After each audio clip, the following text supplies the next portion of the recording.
aspirants, welcome to Guru Institute Chandigarh. I am Dr. Deepa Bharadwaj, your faculty of chemistry. IIT JAM 2024 का notification out हो चुका है और आज हम अपने first topic atomic structure and chemical bonding के प्रीवियस ईयर के क्वेश्चंस पेपर्स को डिस्कस करेंगे उनके सॉल्यूशन के साथ में। तो बने रहिए इस वीडियो में मेरे साथ। फर्स्ट क्वेश्चन हमारे पास में आया हुआ है आईआईटी जैम के प्रीवियस ईयर से हमने लिया है। ये हमारा क्वेश्चन आया है आईआईटी जैम 2021 का ये पेपर है। 2021 में ये क्वेश्चन आया हुआ है। तो हमने क्योंकि टॉपिक वाइज लिया है इसीलिए प्रीवियस ईयर के 2021, 20, 19, अच्छा ऐसे करके हमने बहुत जितने भी प्रीवियस ईयर के हमारे पास में क्वेश्चंस हमें मिले हैं इस टॉपिक के ऊपर हम वन बाय वन सबको डिस्कस करने वाले हैं। फर्स्ट क्वेश्चन हमारे पास में आता है two set of quantum numbers with the same number of radical nodes. तो रेडिकल नोड्स के बारे में पूछा गया है हमसे। ये हमारे पास में आता है अगर आपको रेडिकल नोड्स निकालने हैं,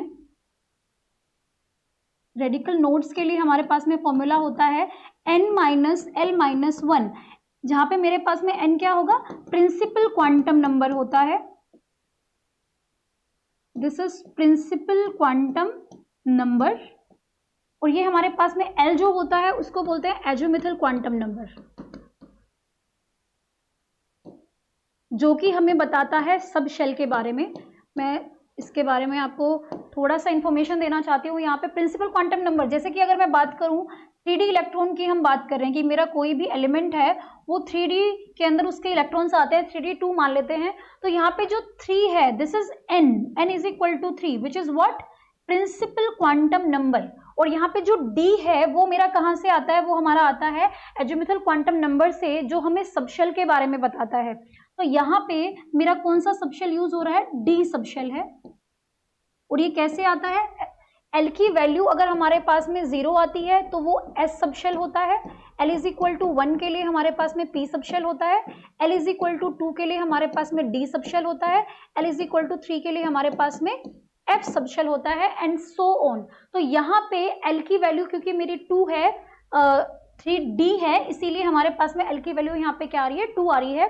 और यहाँ पे प्रिंसिपल क्वांटम नंबर को N एंड L ये मेन है हमारे किसी भी इलेक्ट्रॉन को बताने के लिए। इसके अलावा हमारे पास में आता है मैग्नेटिक क्वांटम नंबर, जहां से हम उसकी काउंट करते हैं। जैसे कि हमने जो L की बात की है, L हमारे पास में सबशेल है, D सबशेल की मैंने बात की है। इसके अंदर हमारे पास में क्या होते हैं, 5 ऑर्बिटल्स भी होते हैं। तो D सबशेल L को बता रहा है और इसके अंदर कितने ऑर्बिटल्स होंगे, यहाँ से +2, +1, 0, -1 एंड -2। तो ये हमारे पास में क्या होते हैं, मैग्नेटिक क्वांटम नंबर्स होते हैं। इनके अंदर अगर आप इलेक्ट्रॉन की फिलिंग करेंगे तो लास्ट हमारे पास में आता है MS, that is spin quantum number. तो ये अभी इसका रोल यहाँ पे नहीं है, हमारा जो मेन फोकस है यहाँ पे N एंड L की बात हो रही है। तो इसके अंदर पूछा जा रहा है, बताइए रेडिकल नोड्स जो है वो सेम किस किस के अंदर होंगे। दो का ग्रुप इन्होंने दिया है, N is equal to 3, L is equal to 0, M is equal to 0। तो यहाँ पे हम रेडिकल नोड्स निकालेंगे, N माइनस L माइनस 1 मैंने बताया आपको, 3 माइनस में 0 माइनस में 1, तो ये आ गया 2। इसके सेकंड ग्रुप में निकाल लेंगे अगर, तो ये मेरे पास में आता है 2, N2 है मेरा, उसके बाद में हमारे पास में L क्या है, 0 है, तो माइनस का 0, और ये मेरे पास में क्या आ गया, L हमारा 0 है and this is comes out to be, अच्छा okay 1 minute, it will become 2 minus N minus L minus 1 है, तो L 0 है और यहाँ पे मेरी वैल्यू -1 तो आएगी, तो ये मेरा आ गया 1। तो इसके अंदर तो सेम रेडिकल नोड्स नहीं है। सिंपल सा फॉर्मूला आप लोगों को लगाना है N माइनस L माइनस 1। अगर आपको कुछ भी यहाँ पे अगर वो ऐसे नहीं देते और आपको 3P दे दिया होता तो N हमारा 3 है, L मेरा क्या है, 1 है। ये मैंने आपको यहाँ पे ऑलरेडी बता दिया है, इन्होंने बहुत सिंपल करके दिया है, आपको L की वैल्यू ML की वैल्यू पुट करके दी है। तो आपको बस फॉर्मूला में इसको लगाना है, N की वैल्यू 3 और L की वैल्यू 0 लगाई है और -1 किया है, 2 आ गया, और यहाँ से हम निकाल चुके हैं, इसको 1 आया है, तो ये तो नहीं होगा। सेकंड निकाल के देखते हैं, 3 minus 1 minus 1, so it becomes 1 and यहाँ पे N मेरा 2 है, 2 माइनस L की वैल्यू 1 है, 1 माइनस 1, तो ये मेरे पास में आ गया 0। ये भी हमारे पास में क्या होगा, सेम नहीं होगा। ओके थर्ड हम चलते हैं, n की वैल्यू 3, l की वैल्यू 2 और -1, तो ये मेरे पास में 0 आ गया। यहाँ से n की वैल्यू 2 है, l की वैल्यू 1 है, -1 एंड -1, तो +2 एंड -2 ये भी मेरा क्या आ जाता है, 0 आ जाता है। सो C is the right answer. D को भी एक बार कर लेते हैं। सिंपल फॉर्मूला पुट करना है आपको, तो यहाँ से आएगा n की वैल्यू 3 पुट करिए, l की वैल्यू 1 पुट करिए, -1, और ये मेरे पास में क्या आ गया, ये मेरे पास में आ गया 1। 3 -1 -2 हो जाता है, एंड ये मेरे पास में एक सिंपल सा मैथ इसमें लगा है, 1 आ गया। n इज इक्वल टू 2, जो लास्ट वाला ग्रुप इन्होंने दिया है उसमें n की वैल्यू 2 है, l की वैल्यू 1 है, और ये मेरे पास में आ जाता है 0। इसीलिए इसमें जो मेरा C ऑप्शन है उसके अंदर फर्स्ट जो इन्होंने ये वाला ग्रुप दिया है, इसके अंदर भी मेरे पास में 0 रेडिकल नोड है, और इसमें भी मेरे पास में क्या है, 0 रेडिकल नोड है। आई होप आपको ये अच्छे से समझ में आ गया होगा। एटॉमिक स्ट्रक्चर का जो हम टॉपिक कराते हैं उसमें इसको हम बहुत अच्छे से एक्सप्लेन करते हैं, जिसमें हमारे पास में 4 टाइप के क्वांटम नंबर्स होते हैं, जिसके बाद N, L, M and S, जहाँ पे N हमारा प्रिंसिपल क्वांटम नंबर है, L हमारे पास में एजिमुथल क्वांटम नंबर है जो सबशेल के बारे में होता है, उसके बाद में मैग्नेटिक क्वांटम नंबर हमें बताता है किसके बारे में, ऑर्बिटल्स के बारे में, and S is the final quantum number जो हमें बताता है किसके बारे में, स्पिन के बारे में बताएगा, स्पिन क्वांटम नंबर होता है। नेक्स्ट चलते हैं नेक्स्ट क्वेश्चन पर। The correct order of the first ionisation energy of helium, उसके बाद में बोरोन, नाइट्रोजन एंड ऑक्सीजन। तो हमसे पूछा गया है क्या, आयनाइजेशन एनर्जी।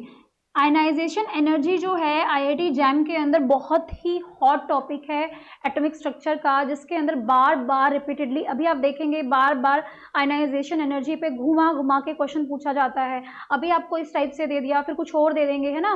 तो ये जो बेसिक एटॉमिक केमिकल बॉन्डिंग है, एटॉमिक स्ट्रक्चर है, ये बेसिक टॉपिक्स हैं, लेकिन इनका डिमांड जो है बहुत ज़्यादा है। आप हाई लेवल का केमिस्ट्री पढ़ सकते हैं, वो आपको आएगा, लेकिन अगर आपका फाउंडेशन अच्छा नहीं है, अगर आपका बेसिक केमिस्ट्री अच्छा नहीं है, तो क्वेश्चंस को सोल्व करना बहुत ज़्यादा डिफिकल्ट हो जाता है। इसीलिए केमिकल बॉन्डिंग, एटॉमिक स्ट्रक्चर को, इलेक्ट्रॉनिक कॉन्फ़िगरेशन है, पीरियोडिक टेबल है, ये आपको ऑन टच होना चाहिए ताकि आप इजीली अपने क्वेश्चंस को अटेम्प्ट कर सकें। तो यहाँ पे आयनाइजेशन एनर्जी की बात करते हैं। आयनाइजेशन एनर्जी क्या होती है, एबिलिटी होती है कि किसी भी एलिमेंट के अंदर से इलेक्ट्रॉन को निकालने का की जो एबिलिटी है, मतलब कि अगर आप इलेक्ट्रॉन को कितनी जल्दी वो एलिमेंट है वो लूज कर सकता है। जैसे कि मैं बात करूं, हमारे पास में सोडियम है, उसका एटॉमिक नंबर कितना होता है, हमारे पास में Z होता है 11, ठीक है। तो यहाँ पे कैसे इसका इलेक्ट्रॉनिक कॉन्फ़िगरेशन निकालेंगे, 1s2 2s2 2p6, और यहाँ पे आ जाएगा मेरे पास में 3s1। तो 3s1 1 के अंदर सिर्फ एक ही इलेक्ट्रॉन है, और अगर हम इसको देखें तो यहाँ पे देखिए ये एक तरीके से नोबल गैस कॉन्फ़िगरेशन को फुलफिल कर रहा है, उसके पास में पूरा का पूरा ये फुल्ली फिल्ड हो जाएगा अगर एक इलेक्ट्रॉन एक्स्ट्रा है ये निकल जाए तो। इसीलिए सोडियम जो है वो सोडियम कैटायन बन के बहुत ज़्यादा स्टेबल हो पाता है। क्यों हो पाता है, क्योंकि एक इलेक्ट्रॉन के निकलने के बाद में ये अपनी नोबल गैस कॉन्फ़िगरेशन को अचीव कर लेता है।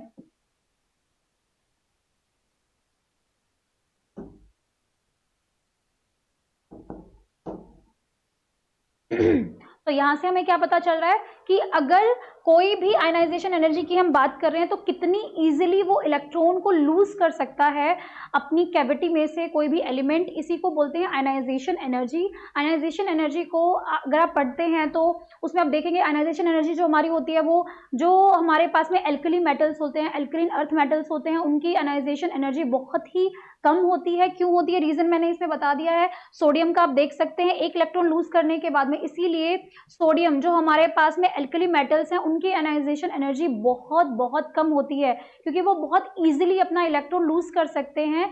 इलेक्ट्रॉन लूज करने के बाद में उनकी स्टेबिलिटी बहुत ज़्यादा बढ़ जाती है, फर्स्ट रीजन। तो अगर हम बात करते हैं अपनी पीरियोडिक टेबल का, तो टेबल में अगर आप देखेंगे यहाँ पे एल्कली मेटल्स होते हैं, फिर एल्कलीन मेटल्स होते हैं, एल्कलीन अर्थ मेटल्स होते हैं, और यहाँ से जब पीरियड के अंदर लेफ्ट टू राइट आते हैं तो यहाँ पे हमारे पास में क्या होता है, नॉन मेटल्स होते हैं।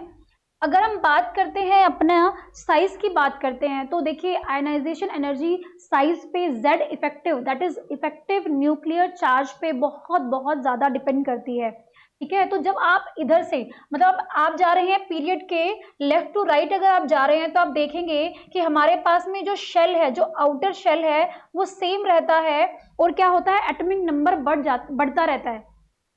एटॉमिक नंबर के बढ़ने का क्या मतलब है, नंबर ऑफ प्रोटॉन्स भी बढ़ेंगे एंड नंबर ऑफ इलेक्ट्रॉन्स भी बढ़ेंगे। अब हमारे पास में आप देखिए क्या हो रहा है, जब आप लेफ्ट टू राइट जा रहे हैं तो न्यूक्लियर चार्ज भी बढ़ता जा रहा है और जो इलेक्ट्रॉन आ रहा है वो सेम शेल के अंदर ही आ रहा है। इसीलिए जो न्यूक्लियर चार्ज Z इफेक्टिव जो बढ़ रहा है उसका फोर्स ऑफ अट्रैक्शन जो होता है वो बढ़ता जाता है। कैसे, आप डाउन द ग्रुप अगर आप देखेंगे तो हमारे पास में क्या होता है, N जो है वो डाउन द ग्रुप इंक्रीज होता है, N is equal to 1, N is equal to 2, 3, 4, 5, 6। तो डाउन द ग्रुप आपका ना सिर्फ न्यूक्लियर चार्ज बढ़ रहा है बल्कि उसके साथ में हमारे पास में जो N है, जो हमारे पास में प्रिंसिपल क्वांटम नंबर है वो भी इंक्रीज हो रहा है। इसीलिए डाउन द ग्रुप आपका जो साइज है वो बढ़ता जाता है एंड अलोंग द पीरियड क्या होता है, साइज हमारा Z इफेक्टिव हमारा इंक्रीज होता है और साइज मेरा क्या होता है, डिक्रीज होता है। अब देखिए आयनाइजेशन एनर्जी Z इफेक्टिव से कैसे कनेक्टेड है, कैसे होगी, न्यूक्लियर चार्ज आपका बढ़ गया है और मैं कह रही हूँ कि इलेक्ट्रॉन जो है वो एक ही उसके n प्रिंसिपल क्वांटम नंबर के अंदर आ रहा है, ठीक है। तो Z इफेक्टिव जो है वो अट्रैक्शन बढ़ा लेता है और जितना अट्रैक्शन बढ़ेगा उतना ही इलेक्ट्रॉन को वहां से उस कैविटी में से निकालना कैसा हो जाता है, मुश्किल हो जाता है। इसीलिए आयनाइजेशन एनर्जी जो है वो लेफ्ट टू राइट क्या होती है, डिक्रीज होती है एंड डाउन द ग्रुप क्या होती है, इंक्रीज होती है, क्योंकि शेल बढ़ गया। अगर शेल बढ़ जाएगा तो क्या हो गया, यहाँ से जो डिस्टेंस है, ये जो डिस्टेंस है, इंटर न्यूक्लियर डिस्टेंस है इलेक्ट्रॉन का न्यूक्लियर चार्ज का, ये बहुत ज्यादा बढ़ जाता है और न्यूक्लियस है वो उतना टाइटली होल्ड नहीं कर सकता आउटर मोस्ट इलेक्ट्रॉन्स को, इसीलिए वो इजिली क्या हो जाते हैं, निकल सकते हैं। तो ये कॉन्सेप्ट मैंने आपको समझाने की कोशिश की है। आयनाइजेशन एनर्जी हमारा Z इफेक्टिव अगर बढ़ेगा तो आयनाइजेशन एनर्जी ज्यादा हो जाएगी।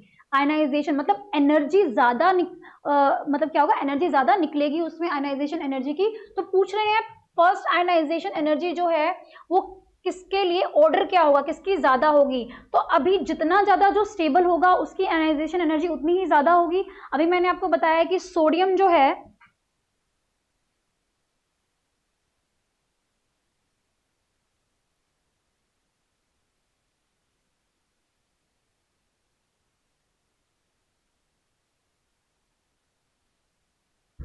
तो हम बात कर रहे थे सोडियम के बारे में, यहाँ पे हमने बात किया हीलियम के बारे में, आयनाइजेशन एनर्जी की बात कर रहे थे। हीलियम है हमारे पास में, बोरोन है, नाइट्रोजन है एंड ऑक्सीजन है। आयनाइजेशन एनर्जी के बारे में मैंने आपको बताया जितना इजीली इलेक्ट्रॉन लूज कर लेता है उतनी ही आयनाइजेशन एनर्जी हमारी कम होती है।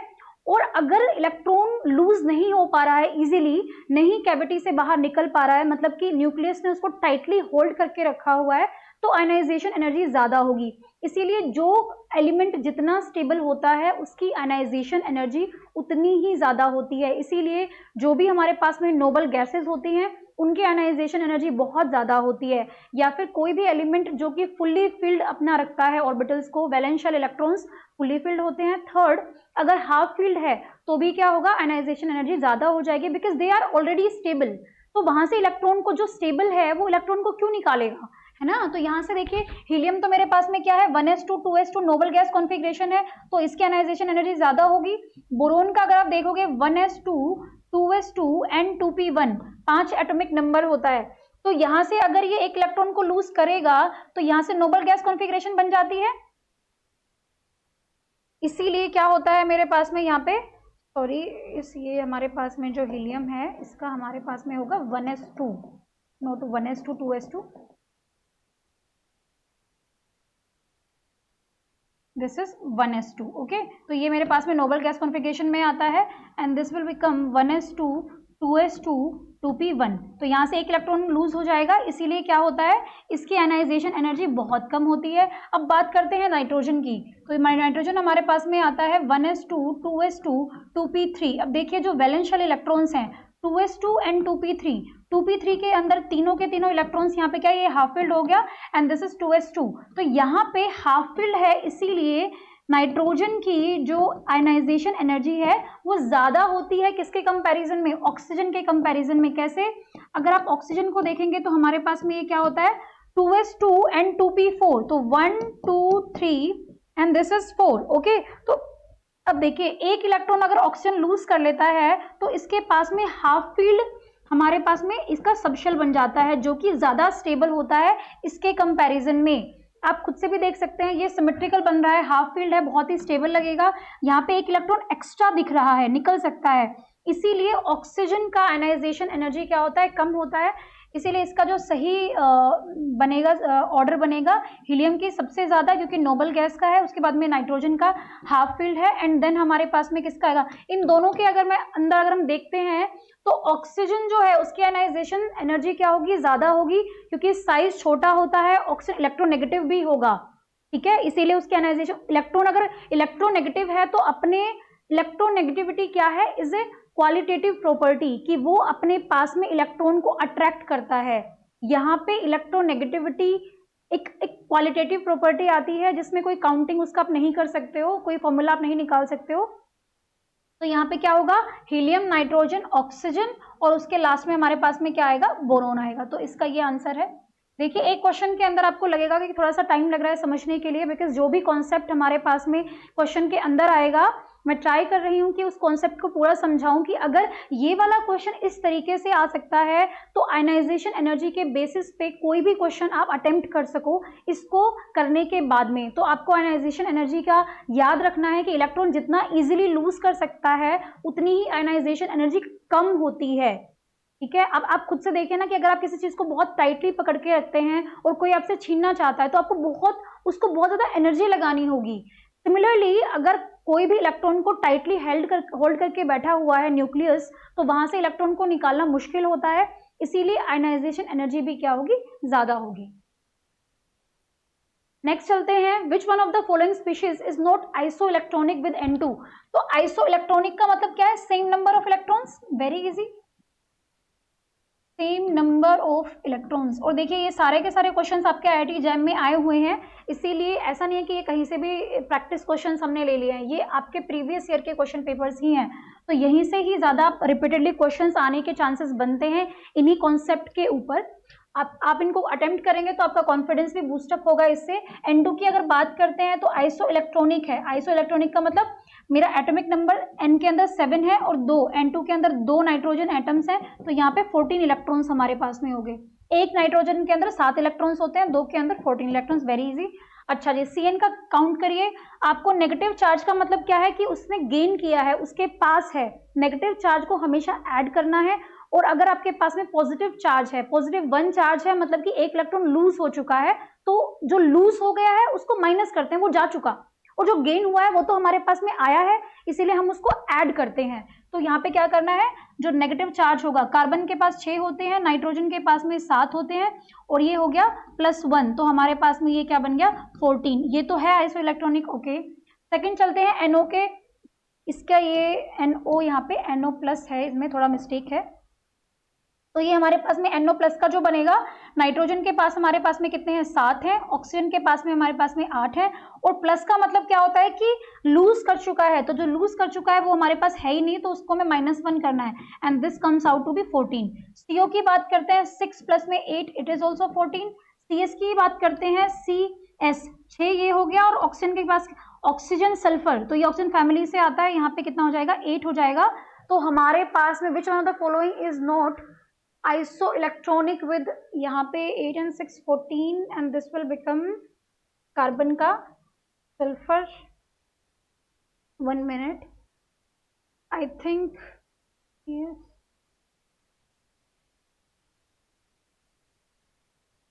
ये हमारे पास में होता है, इसका बनेगा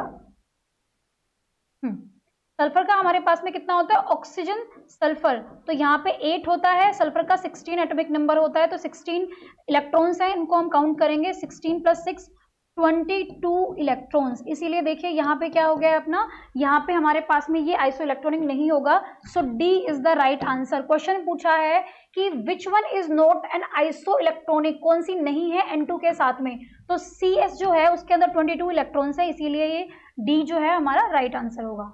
नेक्स्ट चलते हैं, with respect to periodic properties the correct statement आपको बताना है। देख, स्टेटमेंट के क्वेश्चंस के अंदर आपको देखने को मिलेगा कि आपको सिर्फ एक कॉन्सेप्ट नहीं पता होना चाहिए, उसमें एक से ज्यादा कॉन्सेप्ट भी लगते हैं। इसीलिए आप ऐसा नहीं सोच सकते कि ये कॉन्सेप्ट आ गया तो एक से ही आपका क्वेश्चन अटेम्प्ट होगा। IIT जैम का लेवल इसीलिए हाई होता है क्योंकि आपको इसके अंदर सब कुछ पढ़ना होता है बहुत ही डेप्थ में। इसीलिए देखिए, इस क्वेश्चन के लिए आपको पता होना चाहिए इलेक्ट्रॉन एफिनिटी के बारे में। तो जैसे कि मैंने आपको बताया है आयनाइजेशन एनर्जी की the quality to lose electron, capability to lose electron is called ionization energy. Similarly, electron affinity क्या होती है? इलेक्ट्रॉन को गेन करने के लिए जो उसकी एबिलिटी होती है किसी भी एलिमेंट की। तो यहाँ पे हम बात कर रहे हैं, फर्स्ट बोला गया है कि यहाँ पे कि ये कौन कौन सा स्टेटमेंट करेक्ट होगा, तो इलेक्ट्रॉन एफिनिटी की बात कर रहे हैं। फ्लोरीन की इलेक्ट्रॉन एफिनिटी सबसे ज्यादा होती है, बिल्कुल सही बात है। किस पे डिपेंड करता है? क्योंकि फ्लोरीन मेरा क्या है, हाईएस्ट इलेक्ट्रोनेगेटिव एलिमेंट है, इसीलिए वो अपने तरफ इलेक्ट्रॉन को अट्रैक्ट करके अच्छे से रख भी सकता है। दो इट हैज स्मॉलर साइज, लेकिन क्या होता है कि वो इलेक्ट्रॉन को अपनी इलेक्ट्रोनेगेटिविटी की वजह से बहुत अच्छे से अट्रैक्ट करके रखता है, होल्ड कर सकता है टाइटली, इसीलिए इसकी इलेक्ट्रॉन एफिनिटी क्या होती है, बहुत ज्यादा होती है। और उसका दूसरा रीजन देखिए, ये तो मैंने इलेक्ट्रोनेगेटिविटी की बात की, जो मेन रीजन है वो होता है किसके लिए, उसकी इलेक्ट्रॉनिक कॉन्फ़िगरेशन को देखिए तो जो फ्लोरीन मेरे पास में आता है वो 9 एटॉमिक नंबर होता है and it is called electronic configuration होगी 2p5। अब देखिए, आयनाइजेशन एनर्जी का भी हमारा क्राइटेरिया इलेक्ट्रॉनिक कॉन्फ़िगरेशन से आता है कि अगर आपके पास में इलेक्ट्रॉन एक्स्ट्रा पड़ा हुआ है, मतलब कि वो हाफ फिल्ड होने की ट्राई करेगा, नोबल गैस कॉन्फ़िगरेशन अचीव करने की ट्राई करेगा, इसीलिए इलेक्ट्रॉन को लूज करने की इच्छा रखता है, कैपेबिलिटी रखता है। सिमिलरली एफिनिटी किसकी ज्यादा होगी, किसकी कम होगी, तो जो बहुत इजीली इलेक्ट्रॉन को गेन करे उसकी इलेक्ट्रॉन एफिनिटी क्या होती है, बहुत इजीली कर पा रहा है, बहुत अच्छे से कर पा रहा है, तो यहाँ पे क्या होगा, उसकी इलेक्ट्रॉन एफिनिटी ज्यादा अच्छी होगी, ज्यादा अच्छी होगी। सेकेंड चीज क्यों होगी, देखिए 2p5 है यहाँ पे फ्लोरीन के अंदर, तो 5 अगर है और मैं बोलूं कि एक इलेक्ट्रॉन अगर हम इसमें दे दें, यहाँ पे एक ही इलेक्ट्रॉन की कमी है इसको फुली फिल्ड होने के लिए, इसीलिए फ्लोरीन की बहुत ज्यादा क्या होती है, पावर बहुत अच्छी होती है इलेक्ट्रॉन को गेन करने की, इसीलिए, और साइज भी इसका स्मॉल होता है, इलेक्ट्रॉन को अपनी तरफ टाइटली होल्ड करके रख सकता है क्योंकि इसकी इलेक्ट्रोनेगेटिविटी भी ज्यादा होती है, इसीलिए सारे रीजंस कलेक्ट करके फ्लोरीन तो बनता है बिल्कुल सही, इसकी इलेक्ट्रोनेगेटिविटी एफिनिटी सबसे ज्यादा होगी। सेकंड हम बात करते हैं किसके लिए, यहाँ पे आता है ऑक्सीजन एंड क्लोरीन। तो देखिए क्लोरीन जो है उसका भी इसी टाइप से है, फ्लोरीन के बाद क्लोरीन आता है और इसका क्या होता है 3s2 3p5, इसीलिए इलेक्ट्रॉन एफिनिटी जो होती है वो क्लोरीन की फ्लोरीन से कम होती है। अब बात करते हैं ऑक्सीजन की, 1s2 2s2 एंड 2p4। तो यहाँ पे क्या है, इलेक्ट्रॉन के लिए अगर आपको कुछ इस टाइप से होता है, तो अगर नोबल गैस अपना कॉन्फ़िगरेशन अचीव करना है या इसको फुली फिल्ड करना है तो 2 इलेक्ट्रॉन गेन करने होते हैं ऑक्सीजन को। अगर एक इलेक्ट्रॉन गेन करेगा तो भी ये फुली फिल्ड नहीं होता, मतलब कि स्टेबल नहीं हो पाता है, तो इसकी इलेक्ट्रॉन एफिनिटी ज्यादा तो होती है बट क्लोरीन से ज्यादा नहीं होगी, ठीक है, इसीलिए ये तो गलत है, फ्लोरीन की सबसे ज्यादा, उसके बाद क्लोरीन की एंड देन ऑक्सीजन आना चाहिए इसके अंदर। सेकेंड है हमारे पास में फिर से आयनाइजेशन एनर्जी की बात हो रही है। फर्स्ट आयनाइजेशन एनर्जी का क्या मतलब है, इसका मतलब ये है कि आयनाइजेशन एनर्जी, पहली बार तो आपने आयनाइजेशन एनर्जी कैसे काउंट की है कि एक इलेक्ट्रॉन लूज कर दिया, एक इलेक्ट्रॉन लूज करने के बाद में जो एटम है वो आयन बन जाता है, कैटायन। अब उस कैटायन में से आयनाइजेशन एनर्जी मतलब दोबारा से इलेक्ट्रॉन को निकालना डिफिकल्ट होगा, इसीलिए सेकेंड आयनाइजेशन एनर्जी हमेशा ज्यादा होती है in most of the cases as compare to first ionisation energy, जिनकी पहली आयनाइजेशन एनर्जी क्या होती है, बहुत कम होती है, इसका मतलब बहुत इजीली इलेक्ट्रॉन लूज कर पा रहे हैं, तो उनकी जो सेकेंड आयनाइजेशन एनर्जी होती है वो ज्यादा होती है क्योंकि अब वो स्टेबल हो चुके हैं, उसके बाद उनको इलेक्ट्रॉन लूज करना ही नहीं है। तो देखिए फर्स्ट आयनाइजेशन एनर्जी से घबराना नहीं है, इसका मतलब सिंपल आयनाइजेशन एनर्जी की बात हो रही है। तो बोल रहे हैं कि order is aluminium, magnesium and potassium, तो इसमें अगर आप इसका इलेक्ट्रॉनिक कॉन्फ़िगरेशन के थ्रू देखेंगे तो ये हमारे पास में कितना होता है, 13 होता है। कैसे निकालेंगे इसका, 1s2 2s2 2p6 और उसके बाद में 3s2 एंड 3p1। हाँ जी, तो यहाँ पे इलेक्ट्रॉन को निकालना बहुत ही इजी है, बिल्कुल सही बात है, और ये हमारे पास में इसका क्या आंसर आता है, फर्स्ट ये ऑर्डर हमारे पास में, आप इसी टाइप से मैग्नीशियम का निकाल सकते हैं, पोटेशियम का निकाल सकते हैं, तो ये ऑर्डर हमारे पास में क्या आता है, सही आता है ये statement. Atomic radius order is nitrogen, phosphorus and arsenic. तो यहाँ से एटॉमिक रेडियस की बात चल रही है, यहाँ पे नाइट्रोजन की बात है, फॉस्फोरस की बात है, आर्सेनिक की बात है। तो आप सभी जानते हैं नाइट्रोजन तो सबसे छोटा होता है इनमें से, फॉस्फोरस और आर्सेनिक तो नीचे आते हैं, है ना, इसीलिए नाइट्रोजन का जो साइज है वो सबसे छोटा होता है। ये गलत है, बिल्कुल गलत। नाइट्रोजन का साइज तो छोटा होगा, आपको पता है ये अच्छे से। डाउन द ग्रुप हमारा क्या होता है, साइज बढ़ता जाता है, तो ये डाउन द ग्रुप आ रहे हैं, तो ये बिल्कुल गलत है। Ionic radius order is calcium plus potassium plus, calcium 2+ and magnesium 2+।